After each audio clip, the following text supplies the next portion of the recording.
This is the Right Now podcast with Sarah Werner.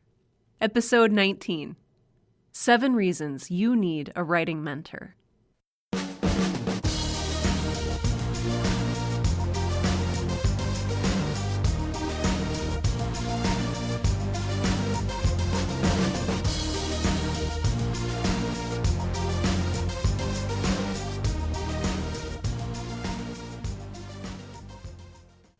Welcome to Right Now, the podcast that helps aspiring writers to find the time, energy, and courage you need to pursue your passion and to write every day.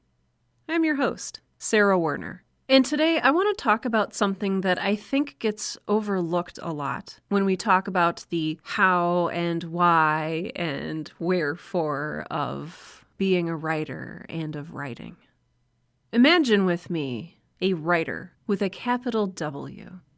It can be a man or a woman, young or old, in the past, present, or future. It can be yourself. It can be someone else, someone famous or someone not so famous. I think it's safe to assume that everyone who's imagining a writer right now is imagining someone different. But I will bet that they all have one thing in common. Whether your writer is sitting contemplatively at a desk, out on a walk, drinking alone, late at night, in a darkened study, the writer you're imagining may or may not be writing.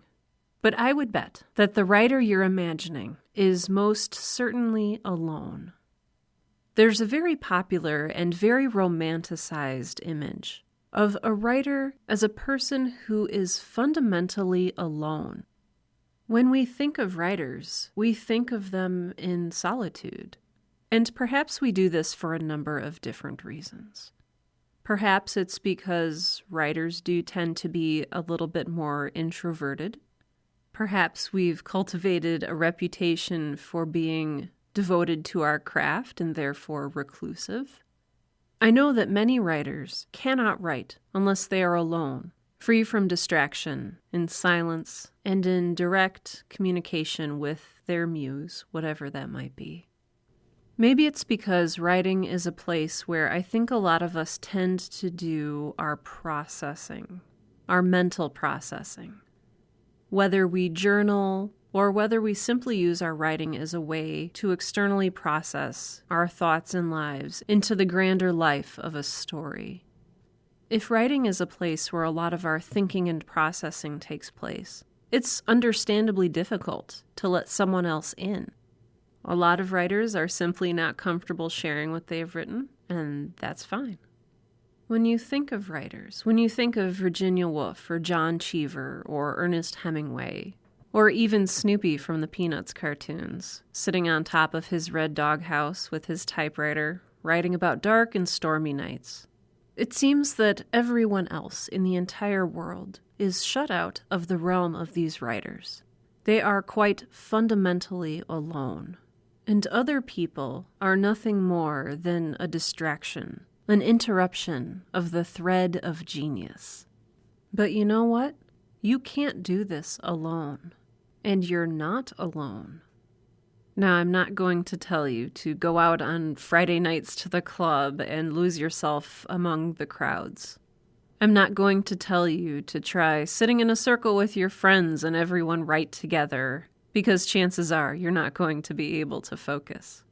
And yet, when I say we can't do this alone, I really mean it. When you decide that you're a writer, you become part of a community of writers. You become a member of the society that has kept our culture immersed in the magic of stories that has existed for centuries and centuries. You are not alone. Now, I'm not saying that, sometimes it's not nice to be alone. I love having the house to myself. I love going to a coffee shop and realizing I'm the only person there. I love finding a quiet nook in a library where I can sit and read or write uninterrupted. And I love getting away from everything and just having some time purely to myself. I think that this is a basic human need. Time for reflection, for processing, time to get away from screaming kids, or an unhappy spouse, or an office full of coworkers who have their own messy lives full of problems. But a book never comes into existence alone by the efforts of one person. Very rarely does a book come along that prior to publication is only ever touched by one person. There is value in collaborating.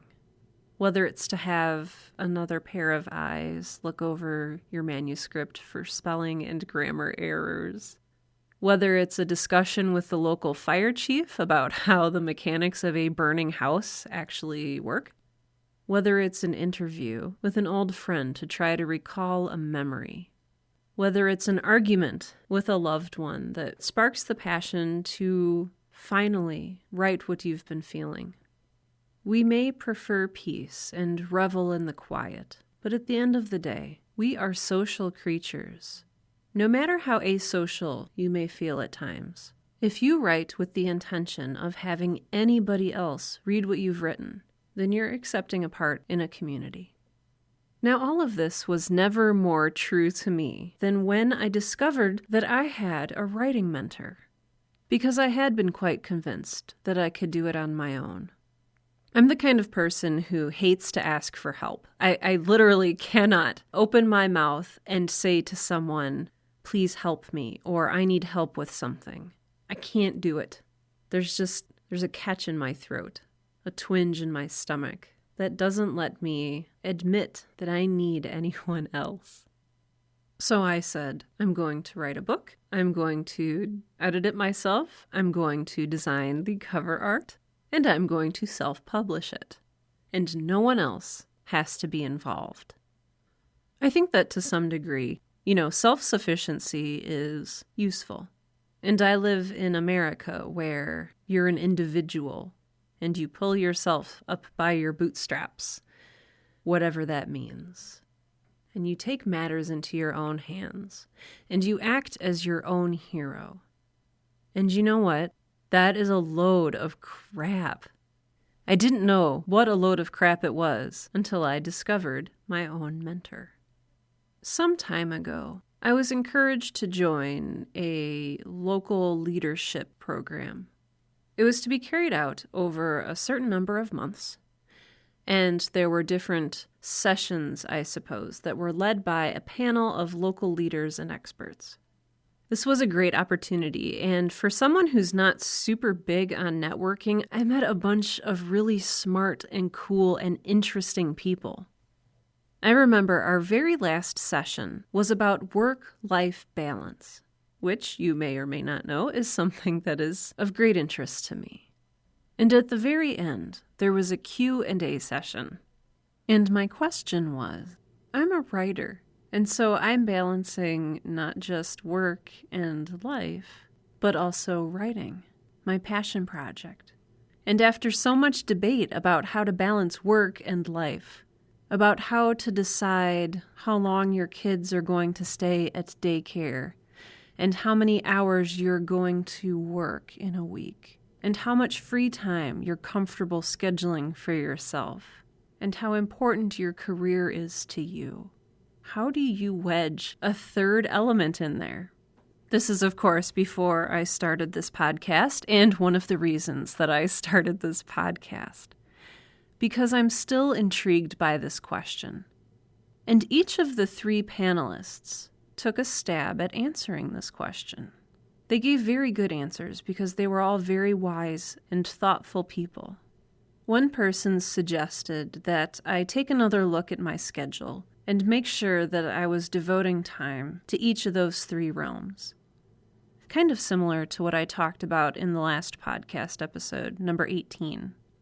Another person suggested that I cut my hours at work back to part-time, which for me was not super reasonable from a financial standpoint.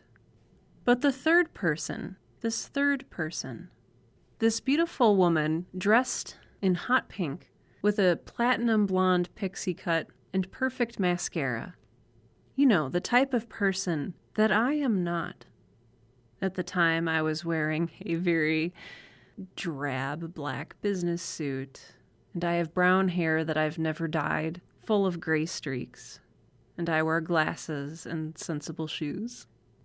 This fun, spunky lady had the courage to do something that nobody else did, and her response intrigued me just as much as this question still does. She said, "Oh, it's not going to happen. You are going to spend the rest of your life balancing and rebalancing, gauging and re-gauging how everything fits. There is no way you can please everyone all the time," she said. "The fact is, you're constantly going to be cheating someone or something out of your time, and you have to choose who or what that is." No one had ever been that honest about it before.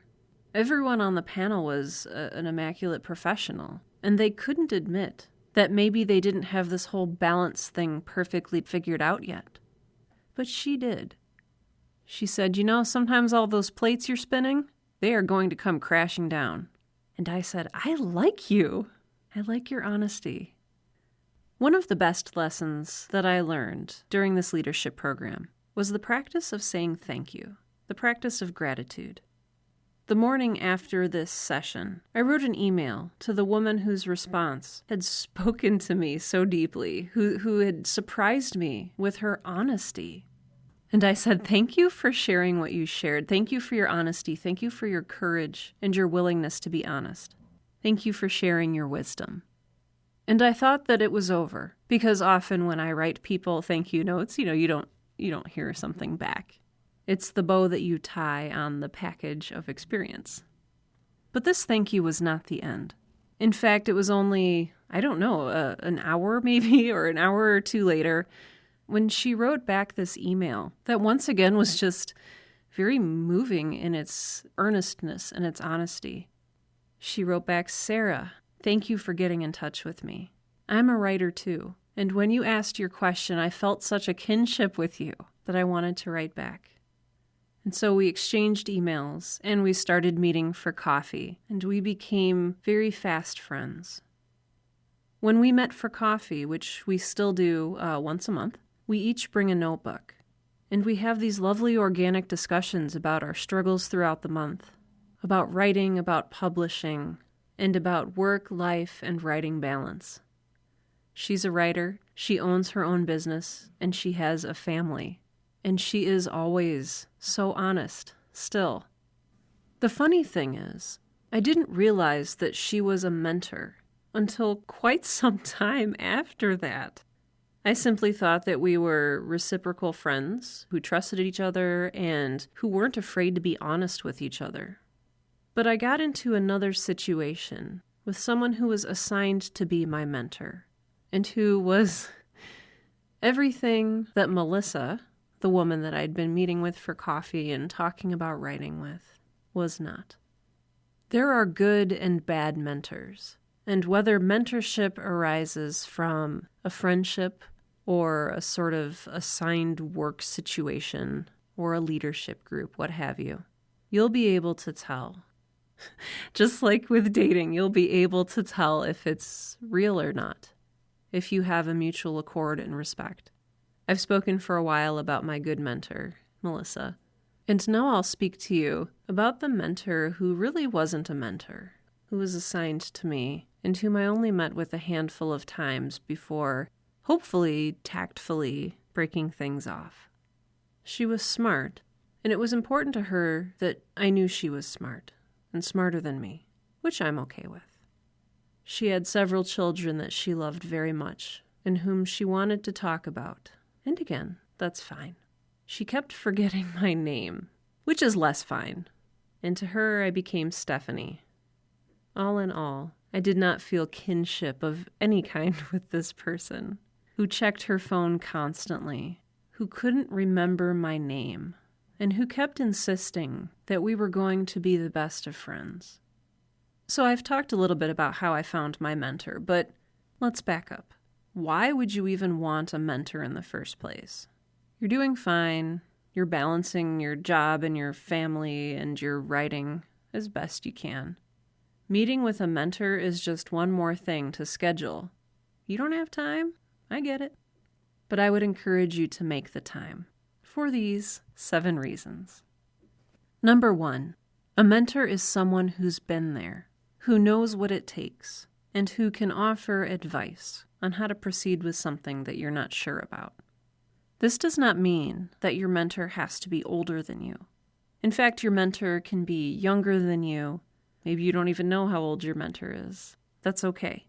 What matters here is the empathy. What matters here is the relationship.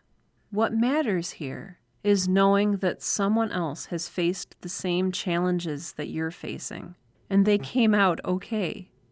Maybe they came out successful. Maybe they came out having made a mistake and learned a lesson. But they've been there. And they can advise you about next steps or what not to do as you take the road to publishing or to self-publishing. They might know how to get speaking gigs for you, or really what your next steps should be when you're stuck in the middle of chapter 7 and your main character is just lost. Number 2, a mentor is someone you can trust to be unbiased and honest with you. This is different from perhaps the people that you have as friends, or even your spouse. So to friends or a spouse, you might ask, does this dress make me look fat? And they'll say, no, you look beautiful. While your mentor might say, you know what, you need to change because, that's not working for your figure.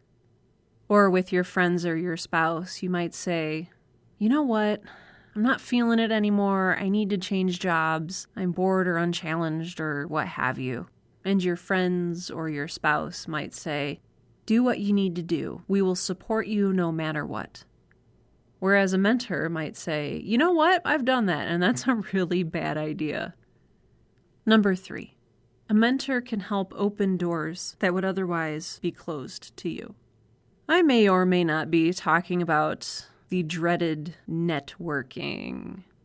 I don't really know anybody who enjoys networking, but I also don't know anybody who would tell you that success has nothing to do with the people that you know. The person who ends up being your mentor, the person who's been there and done that, they've met people along the way, people who can help you, people whom they can connect you with. People with whom you can network. Yes, I hate networking, but it is a necessary evil. It's all about who you know, and your mentor can help expand the pool of people you know. Number 4, I know that we writers tend to do a lot of external processing by writing. We deal with things by writing about them a lot of the time. But sometimes, knowing that a mentor is there to listen with an empathetic ear and to provide counsel can really be a relief, a lifeline, an anchor. Sometimes when I visit with Melissa, I feel like I'm going to counseling, and it's wonderful and it's healthy, and it lends me a perspective that I would not have otherwise had just from processing the goings-on of life by myself. It can be healthy to talk things out. And that's been one of the great unexpected benefits of this mentorship. Number 5, a mentor can serve as a very good role model of how to act in certain social situations. Let's face it, sometimes we writers can be a little reclusive, perhaps lacking in some of the social graces. A mentor can be a really good tutor, especially if they're willing to be honest and unbiased with you. I've learned a lot about how I present myself and how I speak to others from my mentor. Number 6, a good mentor will challenge you in ways that you are perhaps not aware of or that perhaps you simply wouldn't do for yourself. This is really one of my favorite things about having a mentor. They help me see beyond what I think that I want and need, and help me identify and clarify where it is I should be focusing. Even better is that this means that having a mentor is not a passive activity. Having a mentor can challenge you to be more active than you thought you would or could be. Your mentor will likely have you set goals and will challenge you to reach or exceed them. But at the same time, they won't do the work for you. They'll hold you accountable, but your mentor is not going to have the time to carry you or hold your hand. And honestly, that's one of the most freeing things, is to work with somebody who's very experienced and who knows what they're doing, but who also will let you fall if you need to fall, and will let you make those mistakes and failures that are so crucial into building you up into the person that you need to be. They're not going to do the hard stuff for you. They're going to point out the hard stuff that you need to do and to give you advice if you need advice on how to overcome it, but the ball's in your court. Sports metaphor. Finally, number 7. My absolute favorite thing about meeting with Melissa is that afterwards I feel both refreshed and inspired. Conversations with her remind me why I love being a writer. It really brings me back to the core of myself and lends me perspective that takes me away from the little things that don't matter so much. Also, there is nothing that will get you fired up about writing as much as talking to somebody else who is really fired up about writing.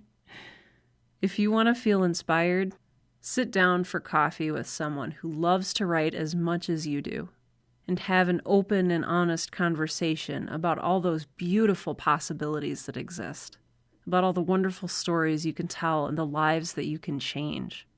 After I meet with my writing mentor, usually before work in the morning over coffee, I just want to skip work and go home and write for a million hours, which, often frustratingly, I don't have the luxury of doing.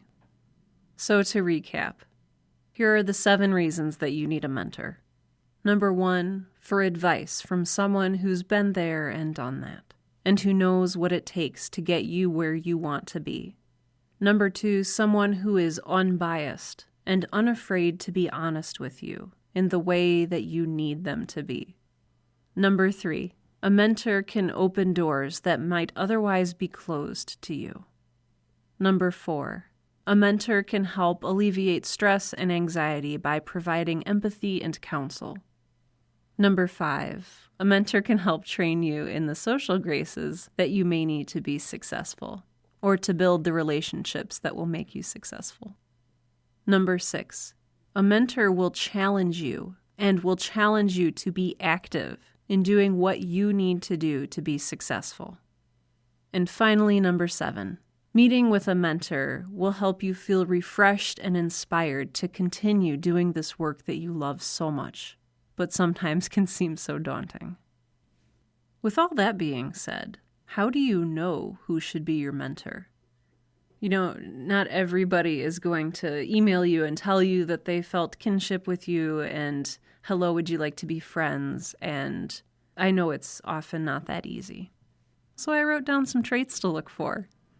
Some of you may be looking for people of a certain age, like, oh, I want someone who's older than me because they'll have wisdom, or I want someone who's younger than me because they have a fresh perspective. And that's fine. It doesn't matter unless you want it to matter. The same thing is true of gender. I know some people who want, a female mentor because they're looking for ways to become a strong female leader, and that's fine. But if it doesn't strictly matter to you, then do be willing to be open, because the person who ends up being your mentor might not be who you thought you were looking for. Here's some ideas on where you can start looking for a mentor. An old professor or teacher, someone who you met at a workshop or writers' conference, a member of your writers' group, a fellow member of a book club that you belong to, an editor whom you know and whom you think highly of, perhaps a spiritual or religious leader who you look up to, or maybe even a famous writer who's willing to connect with you over email or Twitter or some other kind of social media. I've reached out to a couple of famous writers over Twitter, and I've gotten back a mixed bag of responses. Sometimes, you won't get a response back at all, and sometimes you'll get back a very kind and thoughtful response, and who knows what kind of connections can be made that way. You just have to be willing to try. Finally, if there are some of you who are maybe a little bit more asocial, or if you have social anxiety, or if you tend just to not like people very much, that's okay. I have also found mentorship through books. One of my very favorite writers, Elizabeth Peters, She passed away recently, within the past couple years, but I still consider her one of my writing mentors. I started reading her books, I think, in middle school, and she just greatly influenced me through her books. So if you find an author whose work you really enjoy reading, perhaps they can teach you some things through their writing as well. As far as the traits that should be inherent in this person who you're considering to be your mentor, I think these are fairly universal, but again, this is my own personal list, so feel free to disregard any that don't make sense to you. I believe that first and foremost, your mentor should be someone that you can trust. This person may end up learning very, very intimate secrets about you that maybe you don't want everyone to know. So it's crucial that your mentor be someone whom you can trust. In fact, if I can give you one more piece of advice, before you jump right into the whole "will you be my mentor" thing, I suggest that you become friends first. And just test it for a couple sessions to see if you think you could trust this person. Number 2, it's probably good if your mentor is someone who you admire. And I'm not talking about like, oh, he's so hunky, or they're beautiful and you admire how beautiful they are. I'm talking about make sure that you find someone whose advice you will respect and follow. If it's someone whom you feel you should be connected with but sort of slightly resent, their advice is not going to do you any good. That relationship is not really going to be beneficial to you in the way that a mentorship should be. So make sure it's somebody that you admire and respect. Number 3, I touched on this a little bit earlier, but make sure that this person is willing to be completely honest with you. Honesty is crucial. Number 4, make sure it's somebody who is willing to take an interest in you and invest time in meeting with you. I'm not saying that they have to be at your beck and call 24 hours a day. In fact, it's probably better if they're not. But make sure that they're invested. You don't want someone who's going to blow you off or do nothing but check their email on their phone while you're trying to talk to them. Number 5, make sure that even though they're invested in you, that they're not going to try to take over your life or do everything for you. Maybe you've had people butt into your life and try to take it over before. It is not pleasant. Finally, and this is probably my favorite thing, make sure that it's somebody when you're meeting with them that you feel compelled to take out a notebook and take notes. Whenever I meet with Melissa, inevitably, I end up taking out my notebook and writing down about half of what she says. It's awesome. That's how you know that this person has wisdom that you'll want to take with you. And you know what? Honestly, that goes both ways. Because she always takes out her notebook when we talk to, and that's how I know she's invested. And that's how I know that our relationship is reciprocal. And that's important to me. You've maybe found somebody who you think could be a mentor. Maybe you haven't spoken to them yet. The one thing that I've found that's really useful, and this only applies to people who you can have a mentoring relationship with in person, but I found that it's really valuable to know how to ask the question, can I buy you a cup of coffee sometime? I have met so many cool people, so many awesome and smart and wonderful people by asking them that question. Generally, people are pretty flattered, as long as you keep it under an hour. Usually people are pretty flattered and, hey, they get a cup of coffee and this person wants to talk to me. That's awesome. Everybody loves helping out and feeling needed. So have coffee with people. During coffee, evaluate, is this the type of person that I'd want to be my mentor? Does this person have those traits that I'm looking for? And can I reciprocate the relationship? If you find that you think that you would make good friends, that's awesome. That's a great first step. Or if you find that they have valuable advice and empathy to give you, that's also great. So find what works for you. One final caveat. I know that there are services online where you can pay to have a mentor or pay to be matched up with a mentor. And if you want to do that, that is awesome. But do not feel like you should need to pay to have a mentor. I mean, outside of purchasing the occasional cup of coffee for this person, I don't think they should be charging you to spend time with them. Now, if you're meeting with, an executive coach or a life coach or what have you, that's a little bit of a different situation, or, a counselor. But your mentor maybe should not be charging you money. Again, personal belief, but I believe it. At the end of the day, what you get out of your mentorship, as with anything else in life, is what you're willing to put into it. Take your mentor up on his or her challenges. Do not squander the time that you spend with them. And remember that writing doesn't have to be as solitary as you thought. So, let me know if you have a writing mentor or a work mentor, business mentor, whatever kind of mentor, and how that affects your writing. I'd be really curious to know. You can leave me a comment at the end of this episode at sarahwerner.com. That's SARAHWERNER.com. You can also email me at hello@sarahwerner.com, or you can fill out my handy little contact form on my website. This week's book of the week is a book that I am still reading. Speaking of work-life balance, you guys, I don't always get the chance to finish a whole book every single week, and so I'm so sorry. Book of the week will have to wait until next week. However, while I did not have time to finish a book for this week, I certainly have time to say thank you to you for listening.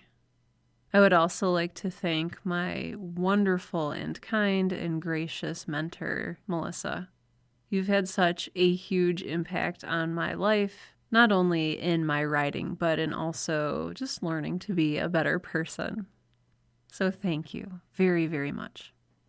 I would also like to thank my Patreon supporters, including official rad dude Sean Locke and official podcast caffeinator Rebecca Werner. You all do so much. You wonderful people and your wonderful financial contributions help to keep this podcast afloat. So thank you so much. This has been episode 19 of the Right Now podcast, the podcast that helps aspiring writers to find the time, energy, and courage you need to pursue your passion and to write every day. I'm Sarah Werner, and I want you to remember that you are not alone.